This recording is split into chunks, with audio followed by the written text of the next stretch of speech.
How's it going, Internet? It's Fletcher, and I'm going to be giving you your today's demonstration in Dota gaming, coming up between Salty Adventures with Choy and iClen Blue to Roll. Gonna have to shorten that somehow, probably to iClen, but anyway, in the meantime, best three series for the Anzac Cup, coming into the semi-finals now. Both these teams had to win their way through to this stage, and yeah, it should be in for an interesting day of Dota. I've got three best of threes, yeah, coming your way today at some point, so probably feel free to stick around. I imagine this first game might be a bit sloppy on my behalf, because I'm tired. That's just how this works for early morning Dota, but I'm going to do my best to try and wake up. A few cups of coffee should help with that, so I'll get you straight into the draft anyway. So the Adventure with Choy, banning out the Eye, Wind Ranger, and the Doom. Meanwhile, iClen banning out the Earth Spirit, Bounty Hunter, and the Viper. Themselves picking up the Earthshaker, Clockwork, and the Outworld Devourer, with Salty Adventures already 4 picks in, with the Lena, Ancient Apparition, Anti-Mage, and the Ogre Magi.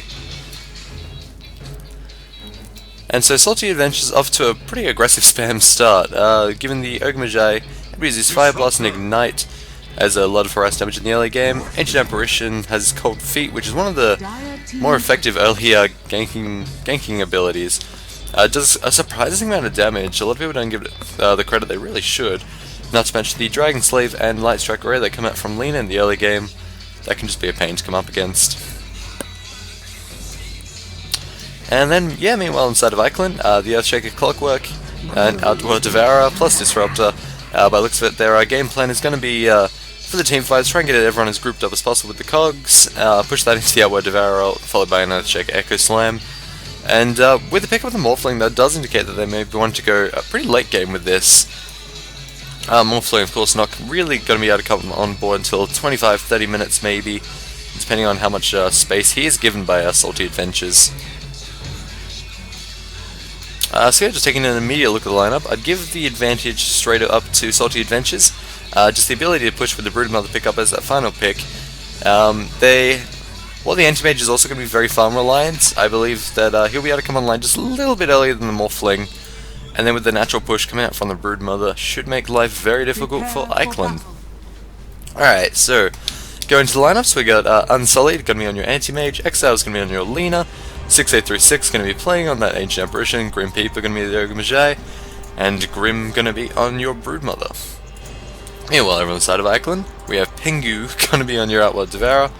We got Tobzino going to be on your Disruptor, D's going to be on the Earthshaker, Shepatherm, I'm going to call him Home, going to be on your Morphling, and how the top lane is Untamed on the Clockwork.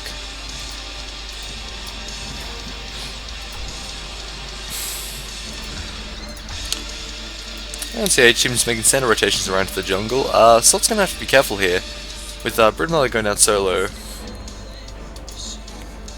Not sure if just scouting out or what. We do see an early pause.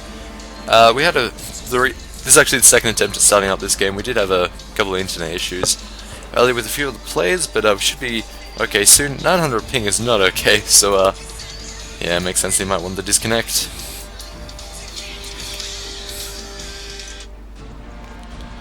Yeah, all these teams had to win their way into today, so should be in for a relatively high quality Dota best of 3.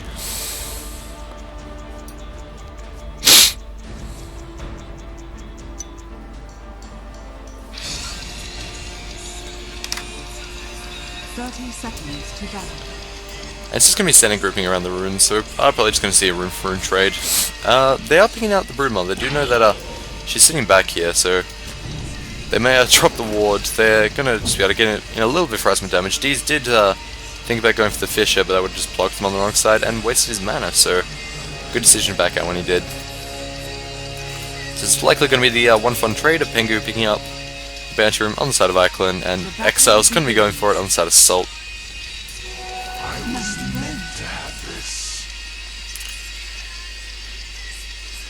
Alright, going to be trying to take a look at these lanes. By the looks of it, is going to be D's as well as Tobzino, going to be supporting the Clockwork, the Morphling in lane. And that's really just what Morphling needs, is someone to try and harass back Broodmother as much as possible. Probably try and get down a few wards. They do have this sentry off the side already, but not really much lane efficiency coming out of that one. And Broodmother actually lagging out already. Apparently no one's internet seems to want to wake up either. Should have gone to My Republic for all their fiber optic broadband needs. Would have been able to probably get you hooked up with a deal that wouldn't let this be happening. So, something to keep in mind, players. My Republic, of course, our official sponsor, paid for all this to happen. So you got to thank them for any of the tournament money that's going to be going to any of the teams, and that's pretty much why most of these guys are here. The appeal of $600 just for playing video games is too great. It's too great. But yeah, just taking a look at how these lanes look like they're going to be panning out. Grim is going to have to be very careful in this lane. While Broodmother does have a lot of survivability just in the natural regen coming out from the web, Tobzino and Deez are going to be trying to put out a lot of harassment damage. In between the Glimpse and the Fissure, they're going to be trying to pin her on oh, it's not letting me draw. On about this in this area on this side of the trees, just trying to eat away at her health. So it's probably going to have to be Grim sitting back pretty damn far just to avoid actually getting picked off constantly.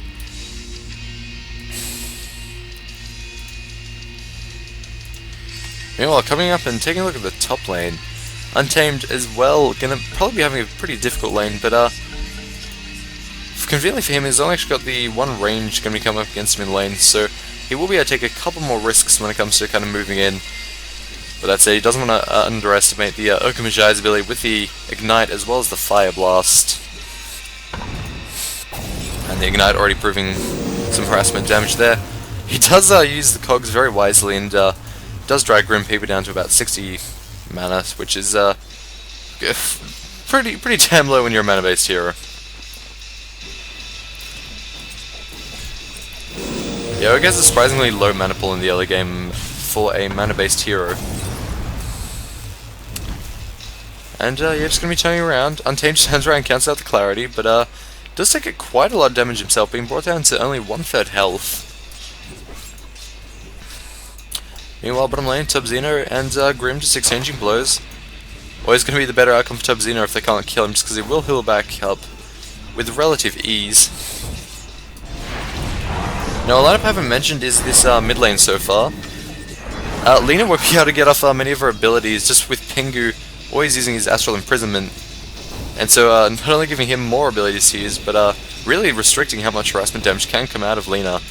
As with the lower mana pool, she won't really be able to get off too many Dragon Slaves or Light Strike Arrays.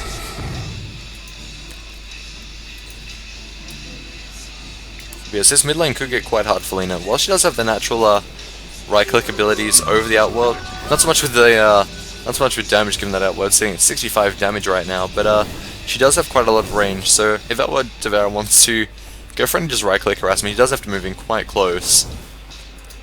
But that will also make it a lot easier for him to get the last hits and denies if he is closer. Now Deez has an Invisor, and they're probably going to look for the kill in Exiles, but I don't think they're going to be able to get him to push back enough. Meanwhile, down bot, it was actually Broodmother going down. I took a look at that, but didn't expect a kill to come out of that one. But yeah, Brood, I guess, getting caught out. The only two webs have been used here and around the jungle, so she didn't have any protection when she got back to lane. And find herself in the same boat, so with 8 seconds left on the web before it is useful again.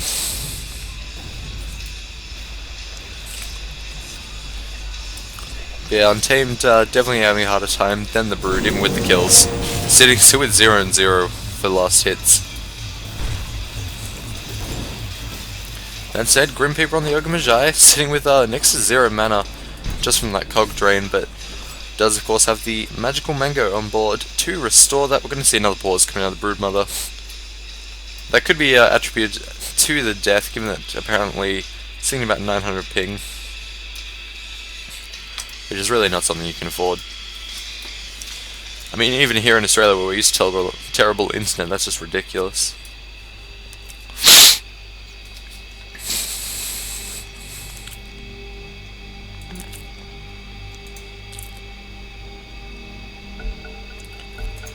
And he's able to find the reconnection, but I'm not too sure how many times we're going to have to actually see that disconnect this game. Probably going to be more than the fair share.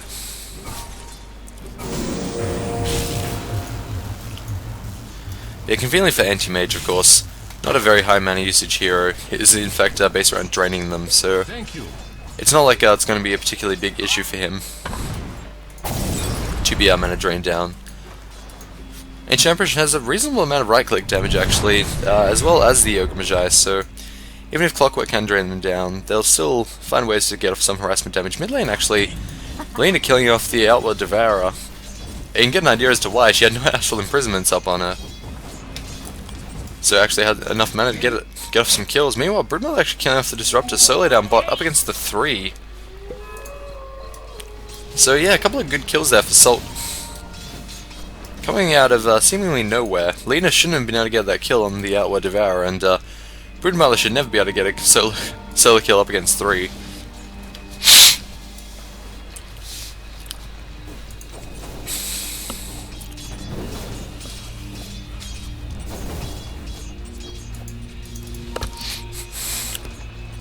And that does boost Salt up to nearly level 4, while Morphling is almost at his level 5 mark now. Broodmother, sorry, gonna be doing a lot better on last hits than Clockwork. Still sitting at 0 and 0. Broodmother at least at 5 and 1. A lot of damage there coming out from the Morphling, but of course Broodmother can just walk back into the web, go invis, and just wait for the regen.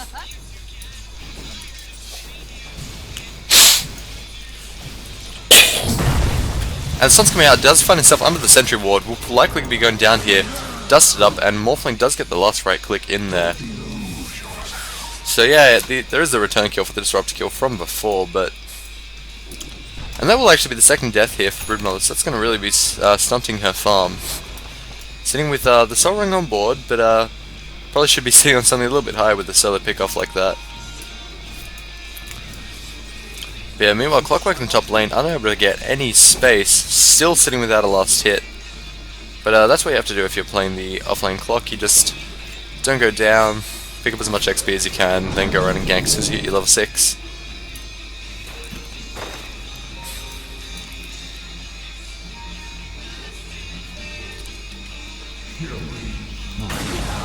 Meanwhile, Morphling managing to find yet another kill on the Broodmother on the bottom lane, so it's Broodmother going down 3 times now.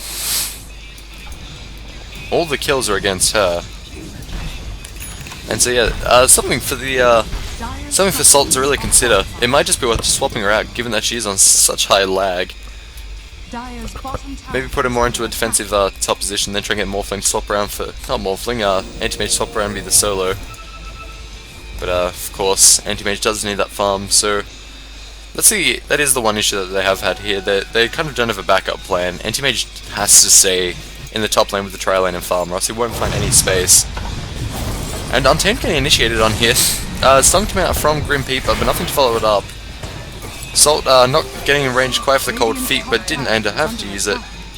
Anti-Mage might actually be going down here, doesn't have the blink in time. Clockwork will get the revenge kill! Meanwhile, Morphling getting a, bring up his dominating spree, getting yet another kill on the Broodmother. But a lucky break for the Clockwork there. Anti-Mage, not sure why his blink was on cooldown. I think he blinked south trying to get in the way of the Clockwork, but Clockwork went down a bit earlier than expected and they just didn't have it for getting back out from under the tower. Meanwhile, Broodmother has made this rotation around to the mid lane, so they just knew they couldn't keep Broodmother down there by herself. Already sitting at 1 for 4 on a very defensive hero, so not where they were wanting to be in this game.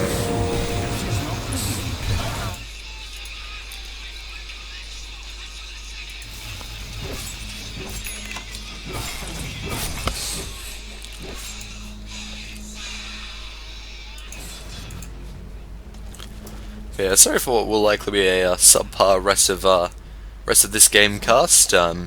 Basically in the break, gonna go up, make another coffee, gonna wake myself up a bit more. But yeah, I'll try and keep it entertaining, or at least informative, I guess. And Salt does come across, Graham does come across D's just rotating his way through the jungle, but probably not come to anything with the low health on the Morphling. Not Morphling, on the Broodmother will be unable to actually pick off D's as comfortably as he might be able to had he had that bit of extra health.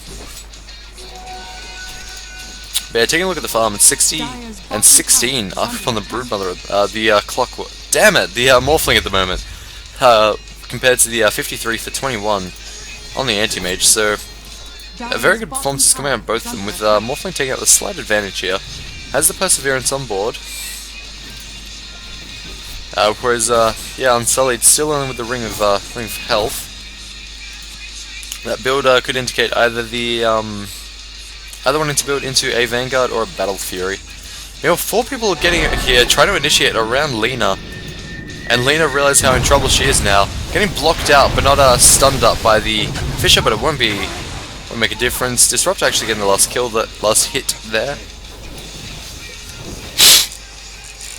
And now, as before, they will push into this mid lane, given that the bottom lane is already dead. So yeah, iClen, just everything's going their way this game, same with the 3k gold lead. Clockwork still yet to... Clockwork has died, but he actually found the return kill, so could be a lot worse. Broodmother sitting at the 1 for 4, so the offlane Broodmother just has not worked out for them. If probably wasn't even the Broodmother pick, it could just be the internet issues. Dire's middle tower is under attack. Radiant's bottom tower is under attack. And Broodmother does find a little bit of breathing room now, just with the rotation to mid lane. Might not even actually amount to anything. Tower's still with 500 health and have been there for nearly a minute now. Radiant's middle tower is under attack.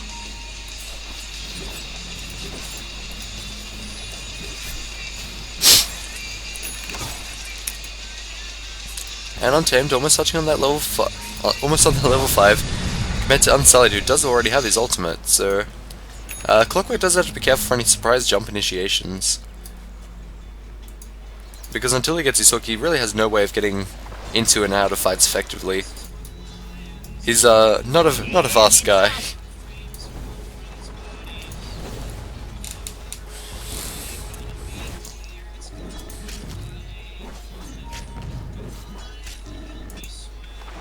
A little bit of a sack there, getting indicated out. They're probably just going to sack it again, so be a bit more gold for Anti-Mage when he wants to come back and get that. That or just for the Lena.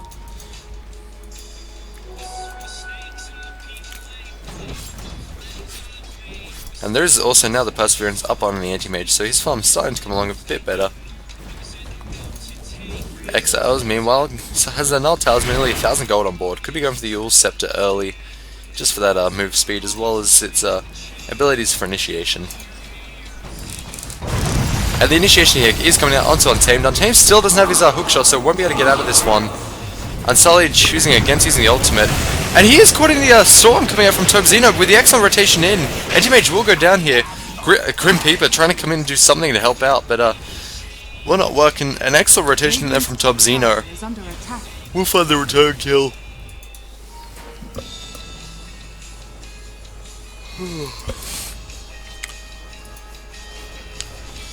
Meanwhile, mid lane, Pengu does have to be careful. Cold Feet available on 6836.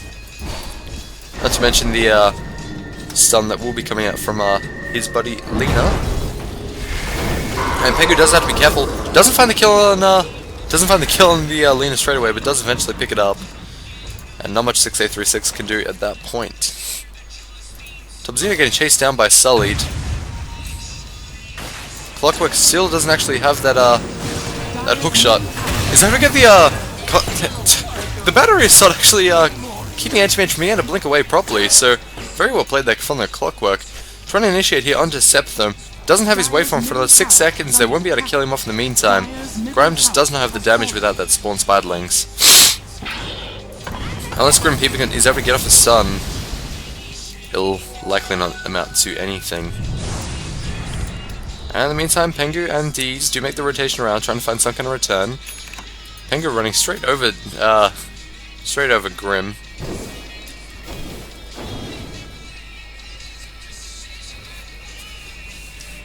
Radiant's bottom tower is under attack.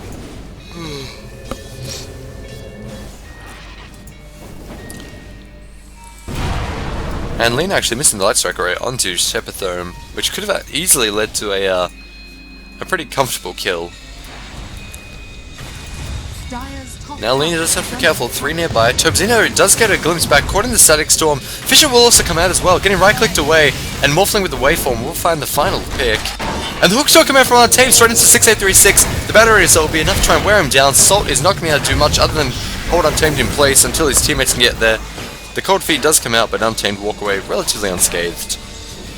And since a quick 2 kills there for iClen, we're probably going to be going for a push in one of the lanes sooner or later. They are starting to find a nice little bit of a lead. Sheptham already having that Lincoln Sphere on board, so he's going to be just that harder to target in the fights. Sitting with a 7.5k gold advantage over on the side of iClen. And rotation now coming around to the top lane, looking for Unsullied, but he does manage to get the blink away.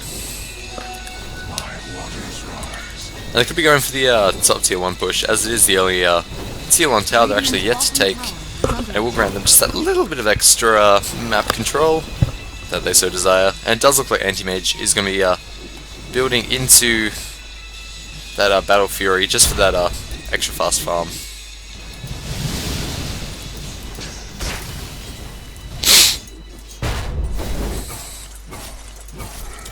Yeah, it does pick up the Claymore, so it's a pretty standard anti-mage build, but it's really the only majorly effective way to play him.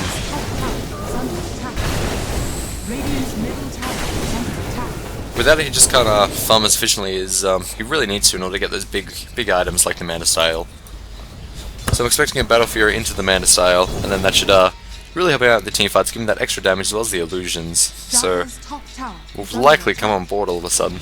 Radiant's middle tower is under attack. Plus, if he's going to sit in the jungle and farm, he should be coming on board very quickly once he picks up that the BF.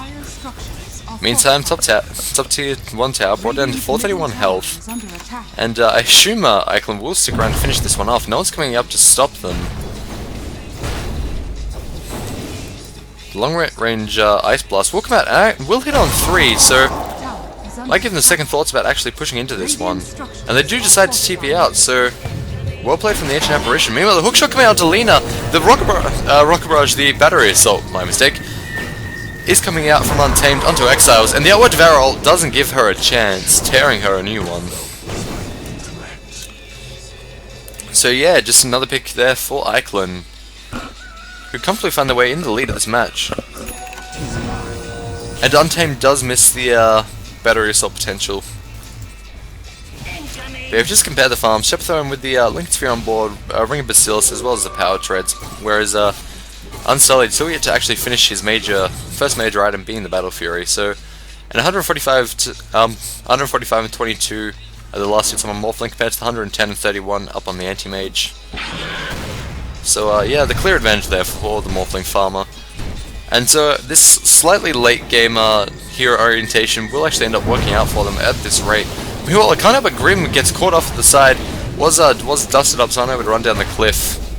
And Clockwork finding the last hit there.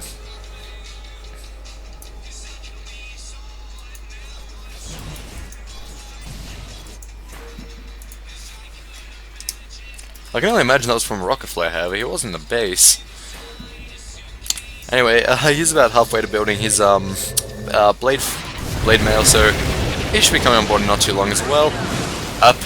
Grim Reaper being brought back into the Static Storm and field. Pengu just needs to get in range, but the slow will be coming for 6836 and will probably save his teammate's life.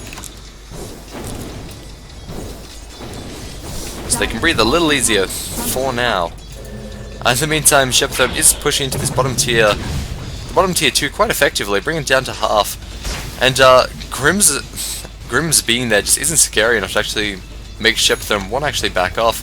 He's just going to keep hitting away at the tower, bringing it down to sub 200 health. He doesn't want to bring in deny range quite yet. And does manage to outduke the Broodmother. Tries to get in for the attack. We'll go into waveform, which also helps him dodge the ice path. So picks up the kill, dodges the ice blast, meaning that he's going to be just that much harder to initiate in on. And Dragon Slave will not hit him. So Salt not able to find the counterplay opportunity, and yeah, well played Morphling, able to get out of that one. Has nearly 2.8k gold on board. Starting to come out onto Grim Peep, but the waveform will come in as well, and he finds himself able to pick up the solo kill. Like, even with Pengu there, didn't need him.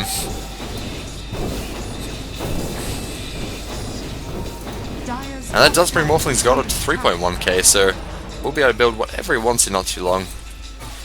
I'd be surprised if he didn't go for a traditional Manta-style build just for that extra bit of farm. Dire's middle tower is under attack. Especially with this kind of start. If he's able to get that extra bit of farm, it will mean he doesn't have to worry so much about if he can survive into the late game while still farming. Dire's top tower has fallen. Meanwhile, Clockwork taking up the top tower. Dire's middle tower Over halfway now to his Blade Mail, and once he picks that up, will be a lot more useful in these engagements, where he had to throw himself into the fights with a bit more reckless Dire's abandon. middle tower has fallen.